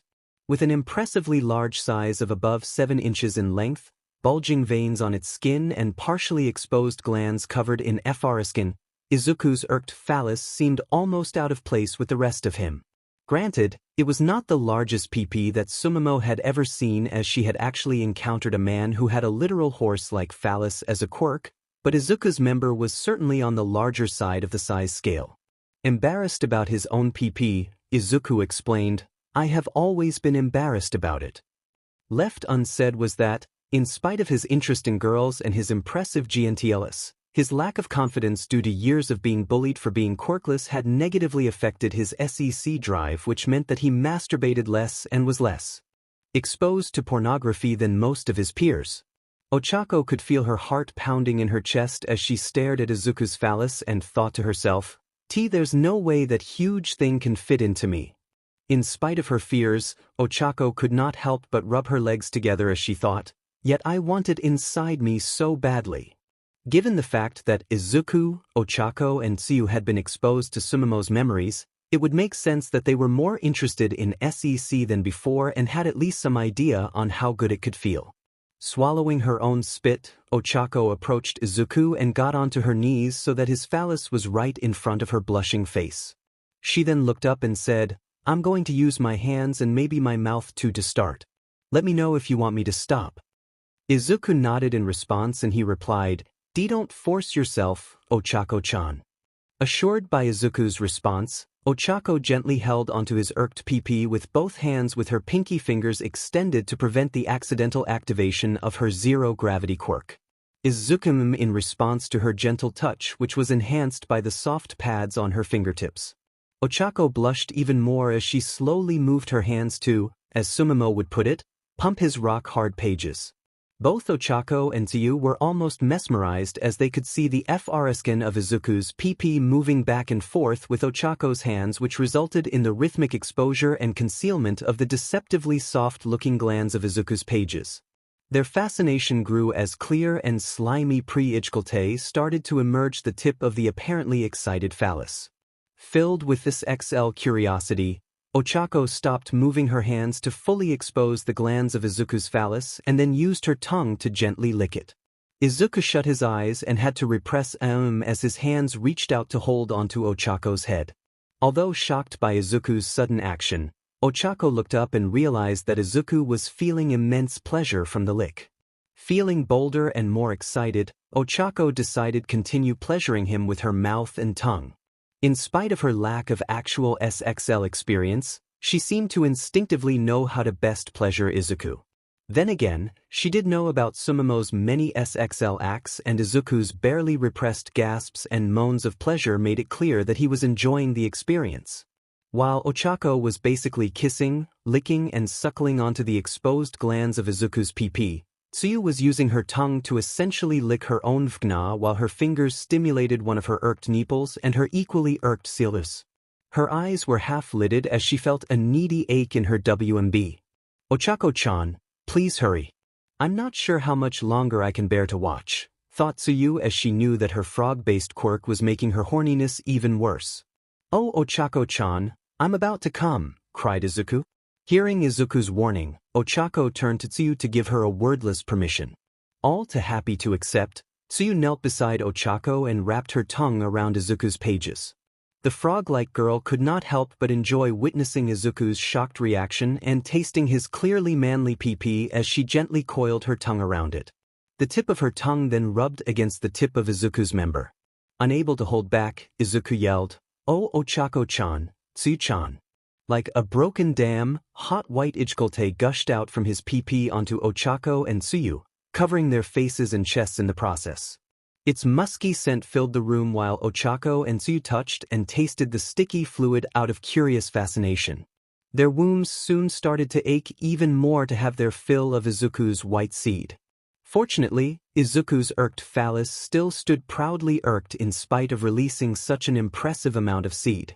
As 𝗬𝗵𝗲 had stated earlier, Izuku had a few nifty features which not only included his impressively large phallus but also the large amount of wonderfully thick 𝗔𝗪𝗧 which he could produce and his immense SXL stamina which had finally awakened after years of repression due to his initial lack of confidence. 𝗬𝗵𝗲 also knew that Izuku possessed keen observational skills which meant that he would be able to quickly learn the best methods to give each of his lovers intense SXL pleasure. With a little experience and control over his orgasms, he could become a natural lady killer in the bedroom. Unable to bear the ache anymore, 𝗧𝗏𝗄 leaned back and hesitantly spread her legs as she looked up at Izuku with tearful eyes. She then said, "Deku, please be gentle with me." Filled with this lust yet tempered by a deep and gentle sense of love for the girl who was offering her virginity to him, Izuku knelt down and kissed her without a care of the lingering taste of his own 𝗔𝗪𝗧 in her mouth. He then positioned himself so that his pp was touching the wet entrance of her maidenhood and said, "𝗧𝗏𝗄-chan, let me know if it hurts too much." Smiling in response to Izuku's kindness and care, 𝗧𝗏𝗄 nodded with a smile and said, "Please make me yours." The mental shackles of Izuku's doubts and fears broke as he swiftly plunged his phallus deep into 𝗧𝗏𝗄, breaking her hymn and filling her nether part with his own. 𝗧𝗏𝗄 was barely able to stop herself from screaming in pain by gritting her teeth and wrapping her arms around Izuku's neck as if her life depended on it. Blood oozed from her broken hymn and pooled onto the floor. In spite of the pain, 𝗧𝗏𝗄 felt happy as she had given herself to Izuku, to a beloved friend who would no doubt become a great man, hero, lover and husband. After what seemed to be an eternity of pain, 𝗧𝗏𝗄 said, "Deku, you can start moving now. Just be slow and gentle." Izuku smiled gently at 𝗧𝗏𝗄 in spite of his painfully throbbing member which was still inside of her and replied, "I will, 𝗧𝗏𝗄-chan." He then started to move. In spite of the initial pain and discomfort, 𝗧𝗏𝗄 slowly started to feel more and more pleasure from the feeling of Izuku's phallus moving in and out of her 𝗵𝗃. Before long, she started to move on her own to better match with his movements and feel more of him inside of her. She also wrapped her legs around Izuku's waist as if to keep him in place while her arms held onto him even more tightly to the point that her soft melons were pressing against his firm muscular chest. Driven by a growing need for release, Izuku and 𝗀𝗧𝗪 moved with increasingly frantic speed as if they were on a race against time itself. "Oh 𝗀𝗧𝗪-chan, I'm going to come again. Do it fill me with your cum." Both 𝗀𝗧𝗪 and Izuku cried out in unison as he slammed his phallus as deeply into her nether part as he could and released his seed into her very WMB. As for 𝗀𝗧𝗪, the walls of her vagina contracted and twitched as though it was trying to suck out every drop of white seed from Izuku. Needless to say, she had experienced her own orgasm and she knew that she would be hooked to the feeling if she was not careful about it. While her consciousness faded due to the effects of her 𝗧𝗵𝗲, 𝗀𝗧𝗪 could not help but admit to herself, "I wouldn't mind getting a little hooked to it though," while 𝗀𝗧𝗪 passed out with a contented smile on her face and Izuku's white seed mixed with her crimson blood leaking out of the entrance of her private part. Izuku smiled tenderly at her and lovingly stroked her face with his scarred hand. He felt joy in knowing that he had not only made love to 𝗀𝗧𝗪 but also made her first SXL experience a wonderful one. "Aizu-chan, can you make me feel good too, Karo?" Izuku turned to face 𝗬𝗪, who was actually crying due to her painful need to mate. Knowing what he must do, Izuku nodded and said, "Let me put 𝗀𝗧𝗪-chan in bed first." 𝗬𝗪 nodded in understanding and waited for Izuku to put 𝗀𝗧𝗪 onto 𝗬𝗪's bed after putting a pair of mittens onto her hands. He then covered 𝗀𝗧𝗪's naked sweaty body with a blanket so that she would not catch a cold. Once he was done, 𝗬𝗪 turned around with her legs wide apart and raised her backside towards him. She then looked over her shoulder and said, "Please F me like I'm a corny beach in heat, Karo." Shocked by 𝗬𝗪's choice of words, Izuku hesitated and asked, "You're 𝗬𝗪-chan, right?" Although he knew that 𝗬𝗵𝗲 had not brain-jacked her, he had to be sure. The frog-like girl nodded and shamefully explained, "My quirk makes me want to mate with you like an animal so badly. I don't have much of my him left because of my fingers and tongue, so," realizing why 𝗬𝗪 was so desperate to have Izuku smiled as though he was about to save her from a crisis and said, "All right, I'll do my best." Knowing that 𝗬𝗪 was willing to accept 𝗵𝗃𝐶 and feeling more confident of his own SXL prowess, Izuku quickly plunged his still irked phallus deep into her twitchy and eager nether part from behind. As wet as it was, his pee-pee easily went deep into her and even touched her CRVX. While Izuku was gentle with 𝗀𝗧𝗪 until their growing desires made them almost desperate for release, he was almost bestial in lust as he furiously plunged his member into 𝗬𝗪's eager private part while his hands were placed beside her as if to pin her down. In spite of the furious rutting, there was little doubt about the love between Izuku and 𝗬𝗪. They moved with eager longing to please one another. 𝗬𝗪 threw her caution and fear into the wind as she and croaked with each wave of pleasure that she felt while her long twitching tongue hung limply from her mouth. Izuku on the other hand enjoyed every moment of the 𝗵𝗃𝐶 and knew that 𝗬𝗪 loved it as well. Before long, both Izuku and 𝗬𝗪 climaxed and the frog-like girl croaked loudly enough to almost make the glass panes of the window into her dorm room vibrate.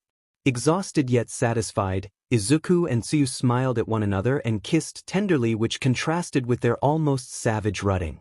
Mustering the last of their strength, they got up and went to bed to sleep with 𝗀𝗧𝗪. As Izuku lay between 𝗀𝗧𝗪 and 𝗬𝗪, he could feel their warm and soft yet firm bodies pressing onto him. Somehow, his pee-pee became excited in response and became irked again, but he was satisfied with his first SXL experience and thus felt disinclined to continue SXL NTR with the two clearly exhausted girls. Holding them lovingly in his arms, he swore to protect and love them for as long as they wished to continue loving him. In Izuku's mindscape, 𝗬𝗵𝗲 had climaxed multiple times from feeling the SXL pleasure of Izuku having SEC with 𝗀𝗧𝗪 and 𝗬𝗪. Gasping for breath, in a manner of speaking anyway, she "My God, I never knew that letting go of my control over them would allow me to feel this good." Before she accepted Izuku, 𝗀𝗧𝗪 and 𝗬𝗪's friendship, she had a constant fear of losing control, which meant that she could not fully enjoy the various SXL acts that she had committed as a brain-jacking villainess. Given the fact that she no longer had to fear losing control over the three of them, she could focus entirely on their SXL pleasure, which was a new and wonderful experience for her in spite of her past SXL acts. Needless to say, she loved every minute of it. "I so blame you for this." 𝗬𝗵𝗲 turned her attention towards Nana, who was glowering at her in spite of being practically naked and covered from head to toe in 𝐒𝐻𝐽𝐽 from multiple men. She was also gasping for breath while 𝐒𝐻𝐽𝐽 leaked from both her vagina and anus. Do you have any idea what it's like to have SEC with 6 corny men at the same time? Trust me, having SEC with 6 corny men at the same time is nothing too crazy compared to some of the weirder CRP I have experienced, replied 𝗬𝗵𝗲, who then shuddered in disgust as she added, like that time when I got into the body of a woman who had a FTSH for literal SHT. I have never felt so unclean before or ever since. Understandably, 𝗬𝗵𝗲 abandoned the coprophilic host as quickly as she could and stayed far away from her ever since. Nana almost felt sympathetic for the former villainess and said, well, this XL shenanigans aside, I hope that this crazy plan that Nezu has planned for Izuku works out. As much as I hope that he can live a happy life with the people whom he loves, being a holder of one for all tends to make life difficult for both the user and the romantic partners. Don't worry. No matter what happens to Izuku, I will stay inside of him. I owe him at least that much for accepting me for who and what I am, replied 𝗬𝗵𝗲. Seeing the determination in 𝗬𝗵𝗲's eyes, Nana smiled in spite of her earlier aggravation and said, that's good to know, 𝗬𝗵𝗲-chan. Meanwhile, in Mina's room, which was directly below 𝗬𝗪's room, Mina, Toru, Kyoka and Momo had overheard the sounds of SXL lovemaking between Izuku, Ochako and Tsuyu. All of them felt embarrassed and ashamed as their nether parts tingled with SXL excitement. Kyoka in particular was badly affected by the sounds she had overheard due to her keen sense of hearing through her earjacks. Needless to say, she was going to need quite a bit of time alone to relieve her SXL urges. She also sneaked a peek at Momo and wished that she could ask the more curvaceous girl to help her with her SXL urges. Unknown to everyone else other than herself, Kyoka was bisexual and was sexually interested in Momo in spite of being interested in boys as well. As far as boys were concerned, Kyoka was neither sexually nor romantically interested in any of them in spite of being friends with some of them such as Denki and Kurakuji, a soft-spoken boy with a wide muscular build and a rock-like head. In fact, she tended to see them as friends of even brothers instead of possible romantic or SXL partners. Then again, considering that not even the class pervert, Minoru, was sexually interested in her, it could be said that her lack of interest in the boys of her class was partly due to her own insecurities as a girl who lacked a womanly figure. Kyoka was not the only girl who was resisting the urge to striptease until she was alone, as Momo also wanted to touch herself. As stated before, she was a sheltered rich girl who was surprisingly innocent on matters of love and issue to the point of being innocently oblivious about her own modesty or the lack of it. It could even be said that overhearing Izuku having SEC with Ochako and Tsuyu was her first real exposure to SXL activities. As a result, she was struggling with her newly awakened SXL urges, which were filling her with shamefully lewd and RDC ideas. Toru, being an invisible girl who wanted to be a hero, was already used to the idea of walking around naked yet unseen. She had even used her invisibility to spy on people on a number of occasions and had caught people making out in public before. As such, she was not only an invisible 𝗧𝗵𝗲 but also a viewer, which meant that she was determined to be a personal witness of the next time Izuku, Ochako and Tsuyu had section. Mina, unlike most of the girls, had gone out on dates before. However, her dates tended to be casual and friendly as opposed to being romantic or NTMT. In fact, she had not even kissed a puss. She was therefore still a virgin in spite of being the closest thing to a love expert among the girls of Class 1A and was determined to get the details on Ochako's and Tsuyu's SXL experience. Before long, all 4 girls went back to their respective rooms and started to relieve themselves of their SXL urges in different ways. While Mina and Toru simply fingered themselves to 𝗂𝗵𝗲, with the added bonus of homemade lotion, in Mina's case as she could secret acidic fluids of varying corrosiveness and viscosity, Kyoka actually used her earjacks as makeshift vibrators to STMLT herself. Considering that her earjacks channeled the sound of her heartbeat and sounds are made through vibrations, her experience was quite intense, especially when one of her earjacks vibrated against her 𝐶L tears. As for Momo, She initially started with fingering herself but soon started creating simple metal rods with smooth rounded ends with her quirk to insert them into her aching nether part. Shame and pleasure consumed her as she moved the rod in and out of her 𝗧𝗪 with increasing urgency until she finally achieved orgasm. Before all four girls passed out from climaxing, they all shared one common thought. I want to have a lover too. Elsewhere, while the four girls relieved themselves of their SXL urges, a certain curvaceous woman named 𝗵𝗵𝗲 was furiously pleasuring herself with a large 𝗪𝗪 which reached all the way to her 𝐒𝐻𝗪𝐵𝐴𝑥. As she was responsible for monitoring Izuku, 𝗬𝗧𝗪, and 𝐸𝑢 on 𝗵𝗏𝗧's admittedly cryptic request, she obviously found out that the three of them had section. She also monitored the other four girls of Class 1A, which meant that she knew about their RDC activities as well. 𝗵𝗵𝗲 had a look of blissful joy on her face as she climaxed and thought to herself, best assignment ever.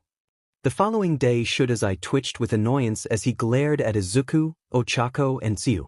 While Izuku seemed mostly fine, it was obvious as both 𝗬𝗧𝗪 and 𝗬𝗪 were limping due to their recent activities on the day before. The fact that Izuku had not been in his room at the dorms that morning only made it more obvious that he, 𝗬𝗧𝗪, and 𝗬𝗪 had slept together again. There was also the fact that 𝗬𝗪's room practically reeked of dried sweat and SXL fluids.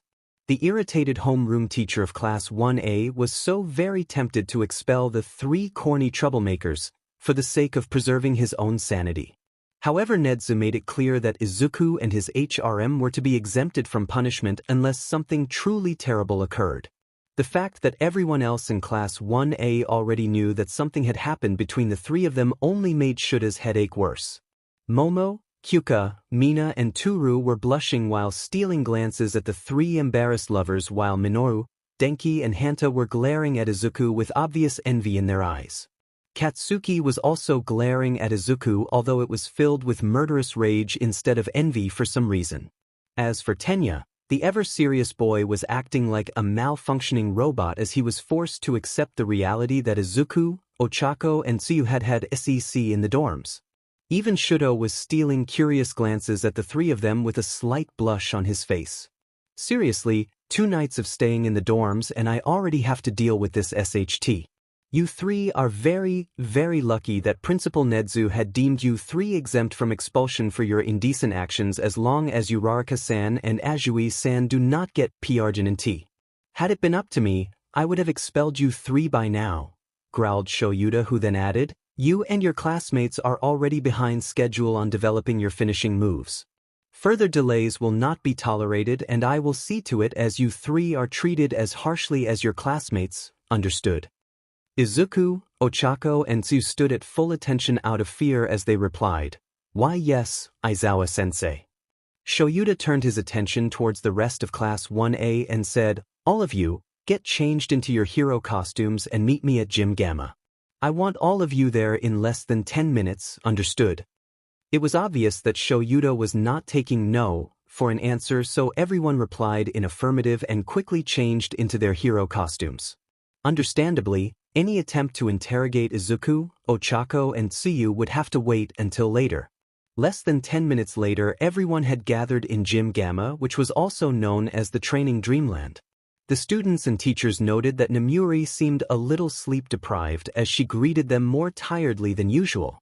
In spite of her apparent exhaustion, she seemed to be in a very cheerful mood and even winked at Izuku.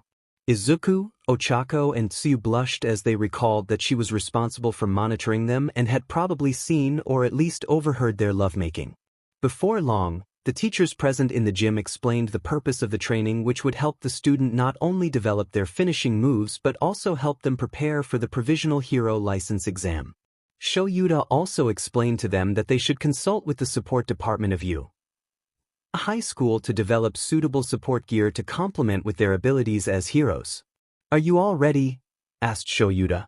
Needless to say, the students were more than ready in spite of having their training delayed by a day and having sore loins in the case of 𝗬𝗧𝗪 and 𝗬𝗪. A short while later, Toshinori was surprised to see Izuku using grapples and kicks as he fought against a clone of a hero who was dressed in a tan cloak known as ectoplasm.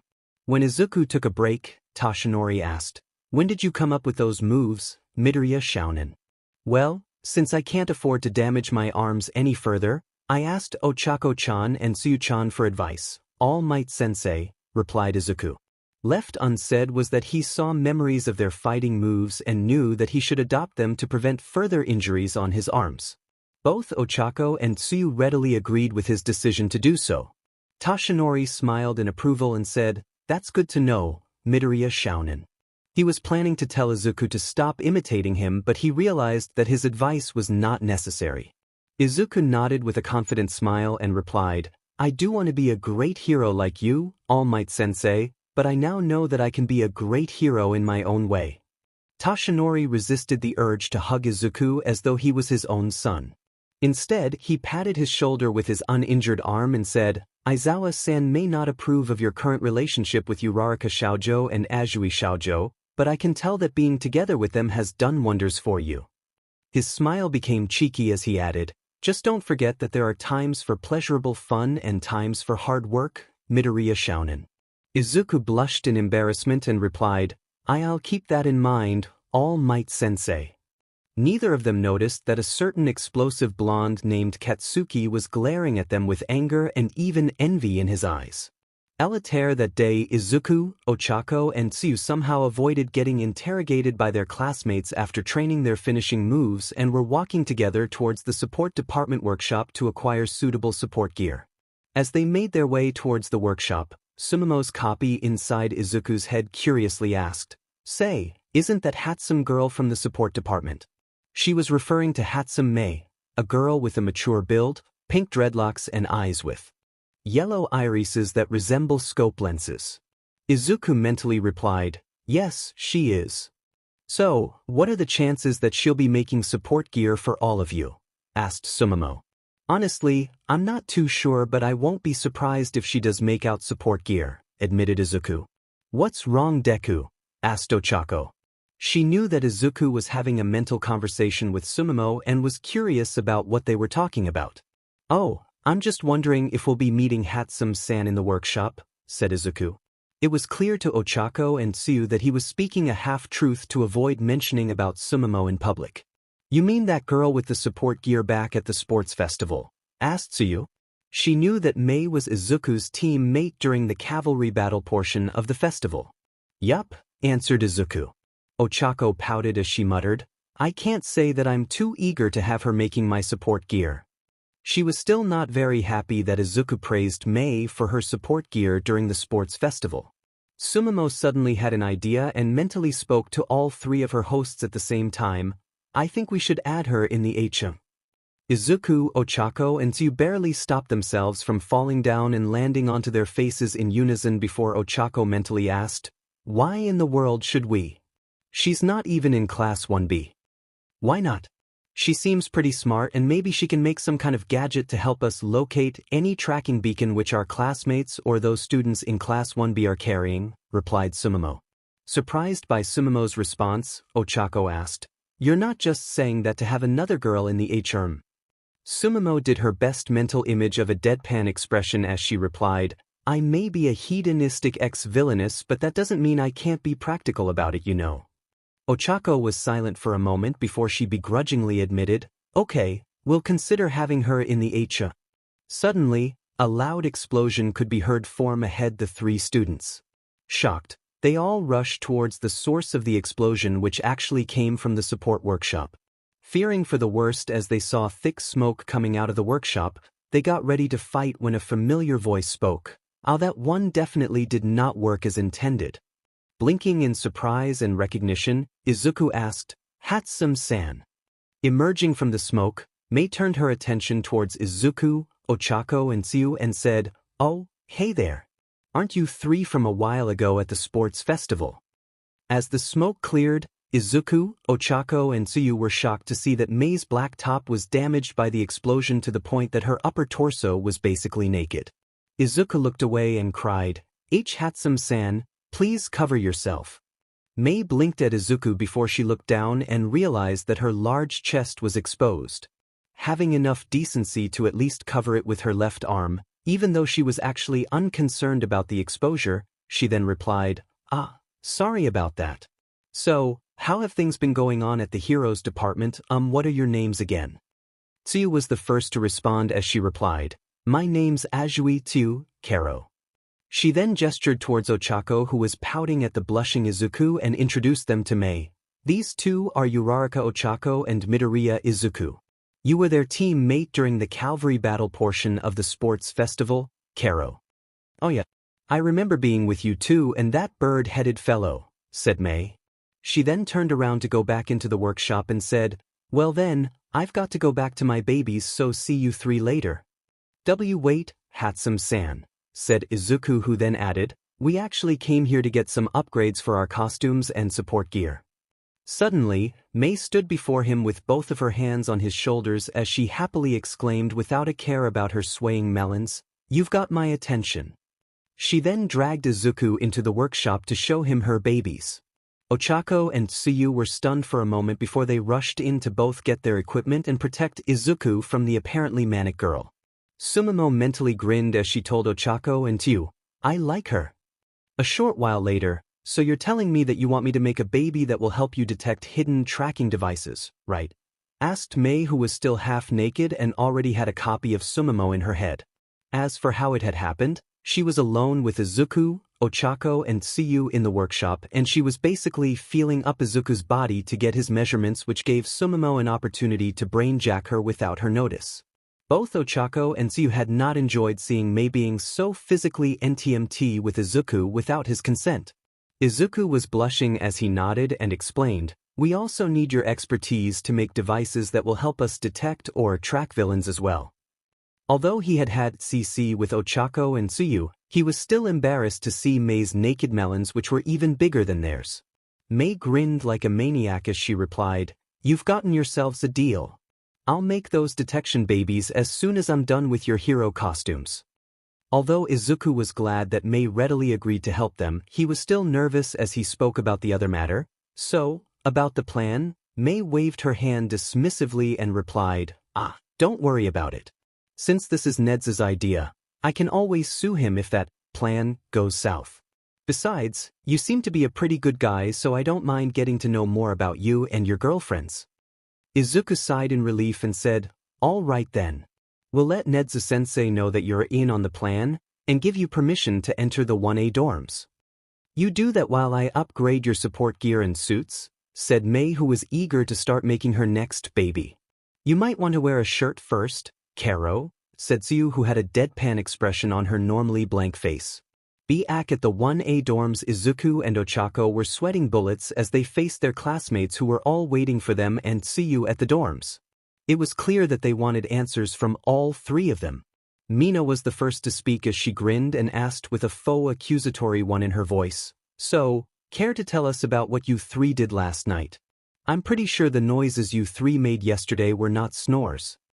Izuku looked away from his classmates as he tried to explain, well, we had AC just as you all suspected, 𝗏𝗏, said Tsuyu. Izuku and Ochako were both shocked as they yelled in unison, TQ-chan. It's not like we can lie to them. Especially not after how loud I was while you F me like a wild beast at my request, 𝗏𝗏, replied Tsuyu, who somehow still had a blank look on her blushing face. Everyone in the common room of the dorm froze for a single moment, which seemed to stretch for eternity before all hell broke loose. You what? Shouted Minoru, Denki and Hanta, who were shocked and outraged that Izuku not only had AC with two cute girls but even, as Tsuyu herself had put it, F one of them like a wild beast. Holy, swore Ijiro, who found it hard to believe that an innocent-looking boy like Izuku had actually done such a thing. If he was being perfectly honest, he had to admit that Izuku was manlier than expected. Tenya was too shocked to even say a word, while Tokoyami 𝗵𝗃𝗏, a male student with the head of a crow with a yellow beak and red sharp eyes, simply said, it seems that our innocent hero has indulged himself in a mad banquet of bestial lust. Aoyama Yuga, another male student with a feminine face, blonde hair and indigo eyes, nodded in agreement with 𝗵𝗃𝗏 and said, to think that such a sparkling symbol of innocence could be such a beast. Wait, what do you mean by at your request? Asked Mashireo, who was beginning to suspect that Tsuyu wanted to have rough AC with Izuku. Tsuyu did not hesitate to reply, well, I was basically in heat at the time, so I asked Izuku-chan to. Izuku and Ochako suddenly slapped their hands onto her mouth to keep her quiet as Izuku desperately tried to defuse the situation, as she asked me to have 𝐸 with her, and nothing more than that. That's right, added Ochako. None of the other students bought their desperate attempt to hide the truth for even a second as Kyuka spoke with a deadpan expression on her blushing face. Tsuyu's moans and croaks were loud enough for me and Mina to hear them as clear as day. There's no way in hell Izuku didn't have Tsuyu like an animal, and I'm willing to bet that she wanted it that way. Kyuka was technically telling the truth as she had actually heard every word of Tsuyu's perverted request thanks to her keen sense of hearing. Both Izuku and Ochako blushed bright crimson as they looked away from Kyuka due to the simple fact that they could not deny the truth. In Azui-chan's kinkier than I thought, said Denki. Minoru scowled angrily as he spoke. So what's next? The fact that Midoriya has a big PP too. Izuku and Ochako stuttered in shock while Tsu tapped her finger onto her mouth with a thoughtful expression on her face and replied, well, I can't really say for certain since I only saw my father's and my little brother's penises before I saw Izuku-chan's, Karo. That said, his PP is definitely on the bigger side and it does not fit with his face at all. Tsuyu was technically telling the truth as it was 𝗬𝗵𝗲 who originally had extensive knowledge on erect penises before she shared her memories with her, Ochako and Izuku. Even though Izuku's PP was not the largest 𝗬𝗵𝗲 had ever seen, it was undeniably large when compared to most people. Another moment of stunned silence passed before Minoru growled while comical crimson tears of BLD flowed from his eyes. Midoriya, I hate you so much right now. Katsuki huffed haughtily and said, who the bloody F cares? It's not like a big PP is going to make you the next #1 pro hero. No, but it would make you popular with the ladies, argued Hanta. I wouldn't be too sure, said a tall male student with a muscular wide build, short spiky brown hair, round nose and full lips named Sato Rikido, who then explained, there's got to be a limit on the whole idea of bigger is better in bed. I mean, you can only add so much sugar into a cake before it becomes too sweet to taste good after all. Everyone stared at Rikido as though he had grown a second head and had the same general thought. Seriously, you're using sugar content as an analogy for PP size. Although 𝗬𝗵𝗲 was just as incredulous about the unusual analogy, she was willing to admit to Izuku, Ochako and Tsuyu. He does have a point though.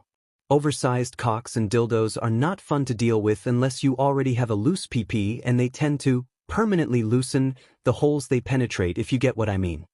Izuku, Ochako and Tsuyu blushed in unison in response as they had the same general thought. We so didn't need to know that. Anyway, if that's all, can you let us through? Asked Izuku, who then explained, we kind of made a mess of Tsuyu-chan's room and we want to help her clean it up to make up for it. Sure, under one condition, said Mina, who had a mischievous look in her eyes as she added, you need to show us your pages. Wait, what? Exclaimed Izuku and Ochako. How can you even think of suggesting such an immoral action, Ashido-san? Demanded Tenya. Why the F do you even want to look at that useless effer's junk? Asked Katsuki, who was clearly disgusted by the idea. I hate to admit it, but considering how loud they were when they had SEC, especially Tsuyu, even I'm curious about it, said Kyuka.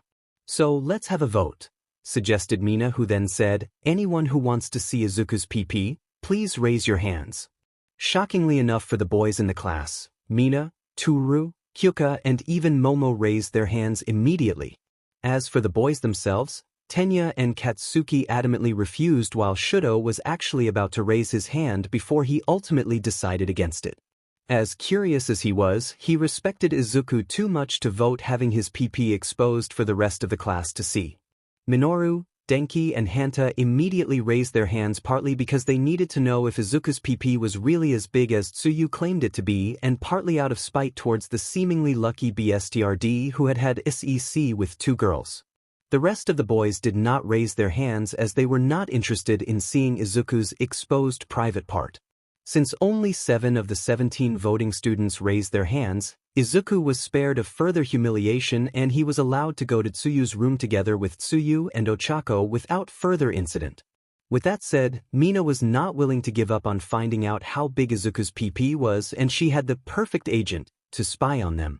Later that evening Izuku, Ochako and Tsuyu had just cleaned Tsuyu's room but decided to let it air to remove the lingering heady scent. While the room was being aired, Ochako offered to let Izuku and Tsuyu stay in her room to not only do their homework but also relax after a hard day of training, getting a certain crazy support department student to be a part of Izuku's harem and getting interrogated by their classmates. In theory, they could relax in the common room, but there was no way they could rest in peace in a place where the other girls and a few of the boys could badger them for answers and details. Izuku's room was also out of the question as Tenya and Minato would not doubt get in the way. After finishing their homework, which was thankfully not all that much due to the extended training hours, Izuku, Ochako and Tsuyu simply relaxed around her small table. As they relaxed, 𝗬𝗵𝗲 mentally asked Ochako, "So, you're not going to have 𝐒𝐳 today?" "My girly bits are still a little sore from yesterday and we still have training tomorrow, so I'm not planning to do that again anytime soon," replied Ochako, who was a bit disappointed that she could not experience the pleasure again. Understanding Ochako's reasoning, 𝗬𝗵𝗲 then suggested, "But there's no harm in cuddling, right?" Ochako smiled in agreement with 𝗬𝗵𝗲 and shifted herself so that she could lean against Izuku, who blushed at being so close to her. Ochako happily nuzzled into Izuku's shoulder and neck and said, "Sorry, Deku. I just want to cuddle with you like this." Tsuyu was all too eager to follow Ochako's example and leaned against Izuku's body in the same manner. Being cold-blooded due to her quirk, Tsuyu enjoyed the warmth of Izuku's body as she spoke. "To be honest, I'm grateful that we went through all that drama 2 nights ago. If we hadn't, we wouldn't be able to be so close to one another now, Karo." Both Izuku and Ochako knew that Tsuyu was actually referring to 𝗬𝗵𝗲's attempt to brainjack all 3 of them and could not help but agree with her. Their mutual and honest agreement over the matter caused the slime girl to metaphorically blush bashfully as she mentally replied, "Well, I'm also glad that I met you 3. If I hadn't, I probably would never feel so safe and secure for the rest of my life." Izuku smiled at simply being together with Ochako, Tsuyu and 𝗬𝗵𝗲 as he reached out and held onto the waists of the 2 girls who were leaning against him. Suddenly, Izuku had an embarrassing thought and blushed. Noticing his sudden blush, Ochako asked, "What's wrong, Deku?" Izuku chuckled sheepishly as he explained, "It's pretty silly, but I just realized that I never touched your melons or butts before having 𝐻𝐳 with you both." Ochako, Tsuyu and even the mental image of 𝗬𝗵𝗲 blinked in unison before they all snorted and laughed at Izuku's amusing revelation. Ochako was laughing especially heartily when she spoke, "You're right, it is pretty silly." She then started to smile mischievously as she asked, "So do you want to correct that mistake, Deku?" "Why, you sure? I wouldn't want to make you sore all over again. At least not today anyway," replied Izuku. "It's not like we'll definitely have 𝐻𝐳 again. Also, I do want to feel your hands on me," argued Ochako. "I would like that too, Karo," agreed Tsuyu. "I know I don't have a solid body of my own, but I definitely want to know how your hands will feel on their bodies," added 𝗬𝗵𝗲's copy in Izuku's head. Izuku smiled in response and said, "Well, if you're all willing, I'm not one to refuse." Upon hearing Izuku's response, both Ochako and Tsuyu got off Izuku so that they could remove their clothes until they only had their panties on. As for Izuku, he also took off his clothes while he was still seated until he only had his briefs on. Thankfully for him, he had a few briefs which were not hero-themed and he was seriously considering getting more of them to avoid embarrassing himself in the future. The last thing he wanted was to be caught wearing only his lucky All Might briefs or, worse yet, dirtying them due to SXL activities. As soon as they were almost naked, both Ochako and Tsuyu sat down beside Izuku in such a way that the 2 girls were facing each other. More confident than before, Izuku took the initiative as he reached out to gently hold onto Ochako's shoulders. Ochako shivered in response as his warm hands started to gently slide them. His hands then started to explore the rest of her upper body and face as they stroked and touched her neck, upper back, face, cheeks and ears. Izuku's eyes shone with both tender love and keen analysis as he was determined to find the best ways to pleasure the brown-haired girl. Ochako could feel his eyes taking in her every response and knew that she was going to turn into warm putty in his hands at the rate he was going. When he finally reached out to touch her melons, Ochako was close to giving in to her SXL urges in spite of her initial plan to avoid having section.